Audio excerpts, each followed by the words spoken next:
So I was talking to my friend on the phone earlier today, and we had this really interesting conversation.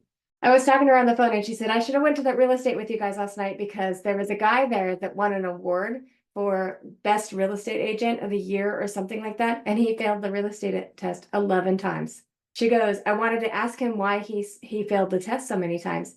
And I said, well, maybe he failed because he just didn't bother to study. And she was like, he wouldn't even study. I go, maybe he doesn't care. And then I told her about this guy when I was in junior high.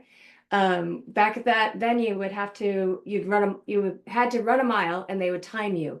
And our whole class was given the task of run a mile under 7 minutes. So we ran a mile, and me and this other kid are the only two kids that actually managed to do it under 7 minutes. And so we're waiting for everybody to finish their mile. They're like 10, 15 minutes after minute miles, for all these other students that didn't care as much or whatever. They couldn't run as fast or for whatever reason.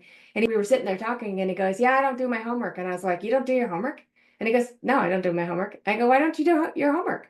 And he goes, because it doesn't affect my grade enough that I'll fail. He says, as a matter of fact, I don't study either. And I was like, you don't study. You're just that smart. And he goes, no, if you just listen to the teacher, you know what's going to be on the test. And all I'm trying to do is pass the test. So he didn't care. He didn't care to get straight A's. He didn't care to do his homework. None of that. And that's what I was thinking about this guy that failed the real estate test 11 times. He probably was like, I just need to pass the test because I know I'm going to do a good job. Obviously, he did. He is real estate agent of the year, but he failed the test 11 times because he probably skimmed through the book and thought, I can do this. And I just thought that was really funny. And this guy from when I was in junior high probably was the same. He probably was just thinking to himself, I just need to do enough so I can do what I want to do. So you heard that right. Do what you have to do so you can go do what you want to do and stop putting pressure on yourself. Who needs A's anyway?